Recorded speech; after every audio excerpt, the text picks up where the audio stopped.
Hello viewers, আসসালামু আলাইকুম। সবাই কেমন আছেন? আশা করি ভালো। দেশ ও প্রবাসে যেখান থেকে এই মুহূর্তে ভিডিওটি দেখছেন সকলকে জানাই আন্তরিক প্রীতি ও শুভেচ্ছা। ভিডিওর শুরুতে জাতিগতভাবে প্রত্যেকটা মমিন মুসলমান ভাই বোনদেরকে জানাই সালাম, আসসালামু আলাইকুম। হিন্দু দাদা দিদির প্রতি রইল আদাব বা নমস্কার। অন্য সকল ধর্মের প্রতি আন্তরিক প্রীতি ও ভালোবাসা। কালো জাদু তন্ত্রমন্ত্র এসকে চ্যানেলটি দেশ ও প্রবাস থেকে যেখান থেকে দেখছেন, ভিডিওর থাম্বনেল থেকে অনেকেই বুঝতে পেরেছেন আসলে বিষয়টা কি এবং কি বিষয় নিয়ে আজকে আপনাদের সঙ্গে আমি কথাবার্তা বলবো, আলোচনা রাখব। তবে আজকের ভিডিওটা একটু ব্যতিক্রমী ভিডিও, একটু আলাদা হবে। কারণ এই ভিডিওটা যদিও মহাব্বতের হয়ে থাকে, যদিও প্রেম ভালোবাসা মহাব্বতের হয়ে থাকে, কিন্তু তারপরেও এই ভালোবাসা বা মহাব্বতের জন্য আজকের তকবিরটি সম্পূর্ণরূপে একটি আলাদা এবং আলাদা প্রক্রিয়ায় এই তকবিরটি কাজ করবে এবং এই তাবিজটি যে কোনোভাবে অনেক দূরের মানুষকে বশীকরণের জন্য খুবই আশ্চর্য ফলদায়ক, কার্যকারী। এই যে কার্যকারী তকবিরটি নিয়ে আপনাদের সঙ্গে কথা বলছি, এটা হচ্ছে দূরের মানুষকে বশীকরণ। দূর থেকে আপনি হয়তো কোনো ব্যক্তিকে ভালোবাসেন বা মহাব্বত করেন, পছন্দ করেন, কিন্তু ভালোবাসার ব্যক্তি অনেক দূরে থাকে, অথবা তার আত্মীয় স্বজন আপনাদের সঙ্গে বিয়ে দিতে চাচ্ছে না, আপনার সঙ্গে এই বিয়েতে তাদের কোনো মতামত নেই, অথবা ছেলেকে পছন্দ করেন, ছেলে রাজি আছে, ছেলের বাবা মা রাজি নেই। এই রকম যদি হয়ে থাকে, অনেক ক্ষেত্রে এরকম হয়, দেখা যায় ঘটক দিয়ে বিয়ে হচ্ছে। প্রকৃতপক্ষে বিয়েটা হচ্ছে ঘটক দিয়ে, তারপরেও হুট করে ছেলে বা মেয়ে তারা একে অপরের সাথে একটা আদান প্রদান হয়ে গেছে, মনের আদান প্রদান, এটা মুহূর্তের ভিতরে হয়ে যায় রে ভাই। এরকম হয়, অনেক ঘটনা ঘটে যায়। তো যাই হোক, এই রকম বিষয় এখন বিয়ের কথাবার্তা হয়েছে, ওই অবস্থায় দেখা গেল কি যে আপনার বিয়ের কথাবার্তা যখন হয়েছে, ছেলেটাকে মনে ধরছে বা মেয়েটাকে মনে ধরছে, কিন্তু প্রকৃত পক্ষে ওই বিয়েটা আর হচ্ছে না। আত্মীয় স্বজন বা পরিবার পরিজন এবং আপনার গার্জিয়ানরা এই বিয়েটাকে হতে দিচ্ছে না, যে কোনো একটা সমস্যার কারণে। এখন জাস্ট এতটুকু দেখা সাক্ষাতের ভিতরে আপনাদের মনের একটা মিল হয়ে গেছে, মনের একটা আদান প্রদান হয়ে গেছে, কিন্তু শুধুমাত্র দু একজন গার্জিয়ানদের কারণে এই বিয়েটা আর সম্ভব হচ্ছে না। কিন্তু ছেলে পক্ষ চাচ্ছে বিয়েটা হোক, মেয়ে পক্ষ চাচ্ছে হচ্ছে না। আবার মেয়ে পক্ষ চাচ্ছে কিছু ক্ষেত্রে, কিন্তু ছেলে পক্ষের কিছু লোকজনের কারণে এই বিয়েটা হচ্ছে না। এরকম হয়, কিন্তু এটাতেও সমাধান পাবেন। এই বিষয়টির সমাধান এই তকবীরের ভিতর রয়েছে। মহান আল্লাহ তাআলার পবিত্র এই বাণী, এই পবিত্র কোরআনের এই আমলটার দ্বারা আপনি এই কঠিন সমস্যার সমাধান পাবেন ইনশাআল্লাহ। এখন আসেন কিভাবে এই তকবীরটি আপনারা করবেন, কিভাবে এই তকবীরের ফলাফল পেতে পারেন, বা এই তকবীর দ্বারা আপনি কিভাবে আপনার বাস্তব জীবনে সুখ শান্তি আনতে পারেন, এই বিষয়ে আলোচনা করব এবং আমি পরিপূর্ণ আপনাদেরকে নিয়মগুলো বোঝানোর চেষ্টা করব, যাতে করে এই তকবীর দ্বারা আপনারা কাজ করতে পারেন। এখন সঠিক নিয়ম, সঠিক প্রক্রিয়ায় যদি কাজ করেন তাহলে কাজ হবে। তাহলে আপনাকে কি করতে হবে, ভিডিওটা মনোযোগ সহকারে দেখতে হবে এবং প্রতিটি কথা হৃদয়ের কান দিয়ে আপনাকে শুনতে হবে। তাহলেই আপনি এই নকশা ফলাফল আপনার বাস্তব জীবনে রূপান্তরিত করতে পারবেন ইনশাআল্লাহ।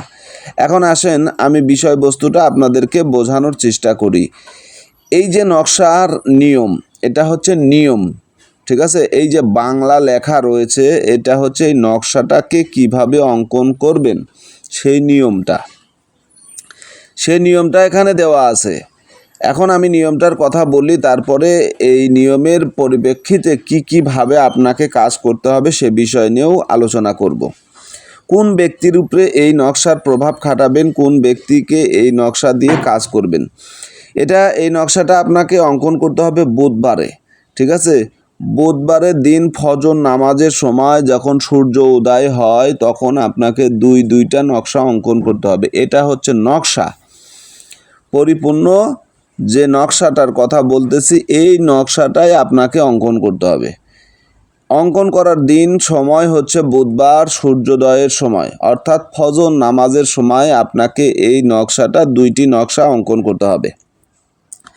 দুইটি নকশা অঙ্কন করার পর আপনাকে যে কাজটা করতে হবে, একটি নকশায় একটি নকশা আপনি কোনো বৃক্ষে যেগুলো গাছের ফল মিষ্টি হয় সেই সমস্ত গাছে, যেমন আম গাছ, আপনার লিচু গাছ, পেয়ারা গাছ, বেদেনা গাছ, এই সমস্ত গাছে দিবেন, ঠিক আছে?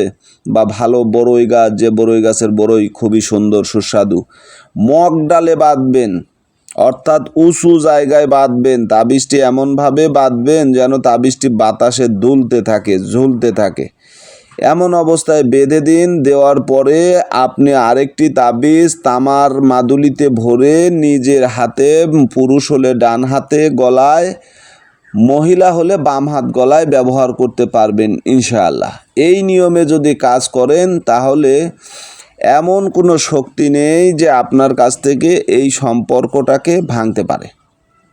মহাব্বত, ভালোবাসা, প্রেম, মহাব্বত ইনশাআল্লাহ আল্লাহ তাআলার কুদরত এবং তার নির্দেশেই হয়। তাই চিন্তা করবেন না, চেষ্টা যদি করতে পারেন। একটা কথা আছে, বিশ্বাসে বস্তু মেলে তর্কে বহুদূর। আপনি যদি বিশ্বাস করে আল্লাহ তাআলার উপরে তাওয়াক্কুল করে পরিপূর্ণ ঈমানের সহিত আমলটা করতে পারেন, ইনশাআল্লাহ আপনার কাজ 100% হবে, আমি গ্যারান্টি দিচ্ছি। এই কাজে ভুল নাই, এই কাজে কোনো রকম সন্দেহ নাই, কিন্তু যেভাবে বললাম ঠিক সেভাবেই আপনাকে করতে হবে। যেভাবে বলেছি ঠিক সেভাবেই করতে হবে। আমি একটু অসুস্থ, তারপরে কথায় জড়তা আসতেছে, তারপরও আপনাদের জন্য কষ্ট করে হলেও ভিডিওটা দিলাম। যদি কাজটা করতে পারেন ইনশাআল্লাহ আপনার ফলাফল আসবে। মনের মানুষকে, যদি প্রিয় মানুষটাকে যদি কাছে পেতে চান, যাকে আপনি মন থেকে প্রাণ থেকে প্রচণ্ড ভালোবাসেন, ভালোবাসার মানুষটা অনেক দূরে থাকে, অনেক দূরে থাকে, যার ফলে আপনি সেই ব্যক্তিকে আপনার কাছে আনতে পারতেছেন না, চিন্তার কারণ নাই। আমি যে নকশা, যে তকবির আপনাদেরকে দেখালাম, যে নকশা তকবির নিয়ে আপনাদের সঙ্গে কথা বললাম, এই নকশাটা অঙ্কন করবেন হাব্র জাফরান কালি দিয়ে। হাব্র জাফরান কালি দিয়ে, মেশকো হাব্র জাফরান কালি দিয়ে আপনাকে বুধবার সূর্য উদয়ের সময় নকশাটা অঙ্কন করতে হবে। নকশাটা অঙ্কন করবেন দুইটা নকশা। এই দুইটা নকশা অঙ্কন করার পর একটি নকশা গাছে ঝুলিয়ে দিবেন, একটি নকশা আপনার হাতে ব্যবহার করবেন। এই নিয়মে কাজ করবেন, আপনার প্রিয় মানুষ অবশ্যই আপনার কাছে সন্নিকটে চলে আসবে, কোনো শক্তি তাকে ধরে রাখতে পারবে না। আশা করি বুঝতে পেরেছেন। সকলে ভালো থাকুন। কালো জাদু তন্ত্রমন্ত্র এসকে চ্যানেলে নতুন হলে চ্যানেলটা সাবস্ক্রাইব করবেন, পাশে থাকা বেল আইকনটা বাজিয়ে দিবেন যাতে নিত্য নতুন ভিডিও সবার আগে সবার প্রথম পেতে পারেন। ভিডিওটা যদি ভালো লাগে লাইক, কমেন্ট, শেয়ার করবেন। আপনাদের মতামতের জন্য আমার কমেন্ট বক্স উন্মুক্ত। আপনারা আপনাদের নির্ধারিত কমেন্টে আপনাদের মতামতটা জানিয়ে দিতে পারেন। যদি ভালো লাগে সাবস্ক্রাইব করবেন, যদি ভালো না লাগে দেখতে থাকুন, দেখতে দেখতে ভালো লাগা ভালোবাসা হয়ে যাবে ইনশাআল্লাহ। আজকের মতো এখানেই বিদায় নিচ্ছি। আমি তান্ত্রিক গুরু এস এম সুলতান মাহমুদ। আল্লাহ হাফেজ।